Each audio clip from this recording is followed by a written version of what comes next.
ఇలా 2 లక్షల ఉద్యోగాలు సంవత్సరం తిరగక ముందే 2 లక్షల ఉద్యోగాలు ఇస్తామని చెప్పినటువంటి కాంగ్రెస్ పార్టీ రేవంత్ రెడ్డి గారు ఇలా 22 నెలలు దాటింది. 22 నెలలలో బీఆర్ఎస్ పార్టీ ఇచ్చినటువంటి నోటిఫికేషన్లు తప్ప 2 లక్షల ఉద్యోగాలలో ఎక్కడిచ్చినవో, ఎన్ని ఉద్యోగాలు ఇచ్చినవో, మీరు ముఖ్యమంత్రి అయిన తర్వాత కాంగ్రెస్ పార్టీ ఇచ్చినటువంటి నోటిఫికేషన్లు ఏ డిపార్ట్మెంట్ నుంచి ఎన్ని నోటిఫికేషన్లు ఇచ్చిండ్రు, ఎన్ని ఉద్యోగాలు ఇచ్చిండ్రు, అవి బేషరతుగా సమాధానం చెప్పి లేకుంటే శ్వేతపత్రం విడుదల చేసి 2 లక్షల ఉద్యోగాలు ఇస్తామని చెప్పిండ్రు, అవి ఇయ్యలేదు. 60,000 ఉద్యోగాలు బీఆర్ఎస్ పార్టీ కేసీఆర్ గారు ఇస్తే ఆ ఉద్యోగాలను మీ ఖాతాలో వేసుకొని ఇలా 60,000 ఉద్యోగాలు నేనే ఇచ్చినని చెప్పుకుంటున్నటువంటి కాంగ్రెస్ పార్టీకి, ముఖ్యమంత్రి గారికి మేము ఈ వేదిక నుంచి మేము డిమాండ్ చేస్తూ ఉన్నాం. ఈ ప్రభుత్వం ఇచ్చినటువంటి నోటిఫికేషన్ల సంఖ్య ఎంత, ఉద్యోగాల సంఖ్య ఎంత, ఎన్ని నోటిఫికేషన్లు ఏ డిపార్ట్మెంట్ నుంచి ఇచ్చిండ్రో శ్వేతపత్రం విడుదల చేయాలని మేము డిమాండ్ చేస్తూ ఉన్నాం.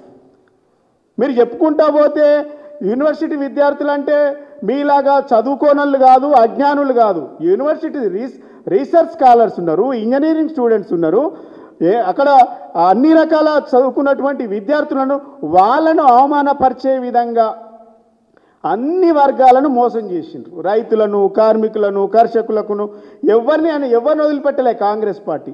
అన్ని వర్గాలను మోసం చేసిన విధంగానే కాంగ్రెస్ పార్టీ అధికారంలోకి వచ్చిన తర్వాత నిరుద్యోగులను విద్యార్థులను నట్టేట ముంచినటువంటి కాంగ్రెస్ పార్టీ బేషరతుగా క్షమాపణ చెప్పి మీరు ఇచ్చినటువంటి నోటిఫికేషన్లు ఎన్నో చెప్పాల్సినటువంటి బాధ్యత ఈ కాంగ్రెస్ ప్రభుత్వం పైన ఉన్నది. ఎన్ని ఇచ్చిండ్రు? శ్వేతపత్రం విడుదల చేసే దమ్ము ఈ ప్రభుత్వానికి ఉందా? మీరు ఇచ్చినవి కేవలం 5 నుంచి 6,000 ఉద్యోగాలు మాత్రమే. చర్చకు రండి. అబద్ధాలు చెప్పుకొని ఎన్ని రోజులు బతుకుతారు? ఆనాడు యూనివర్సిటీ విద్యార్థుల పక్షాన, నిరుద్యోగుల పక్షాన ఈ కాంగ్రెస్ పార్టీని ఎవరు నమ్మడం లేదని ఢిల్లీ నుంచి రాహుల్ గాంధీని పిలిపించుకున్నారు. ఢిల్లీ నుంచి రాహుల్ గాంధీ గారిని పిలిపించుకొని అశోక్ నగర్ చౌరస్తాలో, చిక్కడపల్లి లైబ్రరీ సెంటర్లలో ఛాయ్ దాగి అధికారంలోకి రాగానే మేమేమి చేస్తాం, అధికారంలోకి రాగానే అన్ని హామీలు అమలు చేస్తామని విద్యారంగం పైన అనేక హామీలు ఇచ్చిండ్రు. విద్యార్థులకు, నిరుద్యోగులకు రకరకాల హామీలు వల్లబోసిండ్రు. అర్రాస్ పాట పాడినట్టు పాడిండ్రు. ఇలా మీరు ఇలా ముఖ్యమంత్రి గారికి ఒకటి అడుగుతా ఉన్నాం, ఇదే హామీని రాహుల్ గాంధీ వస్తారా, మరి మీరు వస్తారా? అశోక్ నగర్ చివరస్తలో ఛాయ్ దాగి లైబ్రరీ సెంటర్లో విద్యార్థులను ముచ్చటబెట్టి మీరు ఇచ్చినటువంటి హామీలను నెరవేర్చినామని చెప్పి యూనివర్సిటీలో అడుగు పెట్టాలని మేము డిమాండ్ చేస్తూ ఉన్నాం. మేము ఇచ్చినటువంటి బిల్డింగ్లకు ఇలా మీరు రిబ్బన్ కట్ చేస్తుండ్రు. మేము ఇంకో మాట చెప్తా ఉన్నాం, ఆనాడు విద్యాశాఖ మంత్రిగా సబితా ఇంద్రారెడ్డి గారు ఉన్నారు. ముఖ్యమంత్రి గారు కేసీఆర్ గారి నాయకత్వంలో ఇప్పుడు మీరు ఏవైతే బిల్డింగ్లకు రిబ్బన్లు కట్ చేయడానికి పోతా ఉన్నారో ఆ బిల్డింగ్లకు కూడా బడ్జెట్ ఇచ్చింది ప్రభుత్వం. ఆ శిలాఫలకాలని తీసేసిండ్రు. ఇలా మీరు ఇలా ముఖ్యమంత్రి గారికి, కాంగ్రెస్ పార్టీ సోకాల్డ్ లీడర్లకు మేము ఒకటే హెచ్చరిస్తూ ఉన్నాం, మీరు మహా అంటే శిలాఫలకాల మీద పేర్లు మాత్రమే తీయగలుగుతారు, శిలాఫలకాలు మాత్రమే తీయగలుగుతారు. తెలంగాణ ప్రజల గుండెల్లో గూడు కట్టుకున్నటువంటి కేసీఆర్ గారి ప్రేమను, అభిమానాన్ని మీ తరతరాల 100 సంవత్సరాల కాంగ్రెస్ పార్టీ తీసివేయలేదు, ఏరివేయలేదు. అది గుర్తుపెట్టుకోవాలి. కాంగ్రెస్ పార్టీ ఇంత చిల్లర రాజకీయమా? ఏ పార్టీ అయినా శిలాఫలకాలు వేస్తాం, శిలాఫలకాలు వేస్తే ఇంకో ప్రభుత్వం వస్తే తీసేస్తుందా? ఇంత చిల్లర రాజకీయమా? ఇంత దుర్మార్గమైనటువంటి పాలన నడుస్తుందా? ఇలా కాంగ్రెస్ పార్టీ నాయకులు ఆలోచన చేసుకోవాల్సినటువంటి అవసరం ఉంది. ఇలా ప్రజలందరూ కూడా గమనిస్తూ ఉన్నారు. ఇలా ఇంకో మాట అడుగుతూ ఉన్నాం, ఇలా మీరు యూనివర్సిటీ విద్యార్థులను అవమానపరిచే విధంగా, కించపరిచే విధంగా 6 గ్యారంటీలు సోనియమ్మ ఇస్తే 7వ గ్యారంటీ కింద ఈ రాష్ట్ర ప్రజలకు సుపరిపాలన అందిస్తా, ప్రజాపాలన అందిస్తా, ప్రజాస్వామ్యం కల్పిస్తా అని చెప్పిండ్రు.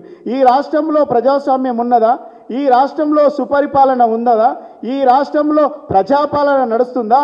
ఆనాడు యూనివర్సిటీ విద్యార్థులు ఈ యూనివర్సిటీలో జై తెలంగాణ అనొద్దు అని మీరు ఆంక్షలు పెట్టి మీరు సర్క్యులర్ ఇచ్చిండ్రు కదా, ఆ విద్యార్థులకు క్షమాపణ చెప్పాలని అడుగుతా ఉన్నా. యూనివర్సిటీలో ధర్నాలు చేయొద్దు, యూనివర్సిటీలో రాస్తారోకలు చేయొద్దు, యూనివర్సిటీలో నినాదాలు ఉండొద్దని సర్క్యులరేషన్ ఇచ్చినటువంటి ఈ సర్కస్కు, మీ కాంగ్రెస్ పార్టీ సర్కస్కు మేము హెచ్చరిస్తూ ఉన్నాం. ఏ ముఖం పెట్టుకొని ఇలా యూనివర్సిటీలో మీరు అడుగు పెడతారు? మీరు పోతే ఇలా ఆంక్షలు, మరి ఆంక్షలు మీరు విధించిన ఆంక్షలను ఆటంకం కలిగించినట్టు కాదా? మీకో రకమైనటువంటి రూలు, విద్యార్థులకు ఒక రకమైనటువంటి రూలా? యూనివర్సిటీలో రాజకీయాలు ఏం పని అడుగుతూ ఉన్నాం మేము. అంటే మీ పాలన ఆంక్షలు, ముళ్ళకంచెలు, నిర్బంధాలు, అణిచివేతలు, అక్రమ అరెస్టులు, అక్రమ కేసులు తప్ప ఈ రాష్ట్ర ప్రభుత్వం 22 నెలలలో మీరిచ్చినటువంటి వాగ్దానాలు ఏ ఒక్కటి కూడా ఏ వర్గానికి నెరవేరలే. 22 నెలలలో నిరుద్యోగులకు ఇచ్చినటువంటి ఏ ఒక్క హామీ కూడా నెరవేరలే. 2 లక్షల ఉద్యోగాలు ఎక్కడ పోయినాయని మేము అడుగుతా ఉన్నాం. మీ విద్యా భరోసా 5 లక్షల కార్డు ఎక్కడ పోయిందని మేము అడుగుతా ఉన్నాం. నిరుద్యోగ భృతి 4,000 రూపాయలు ఏడికి పోయిందని మేము అడుగుతా ఉన్నాం. ఇవన్నిటికి సమాధానం చెప్పాలి కదా. ఫీజు రీఎంబర్స్మెంట్ నాణ్యమైనటువంటి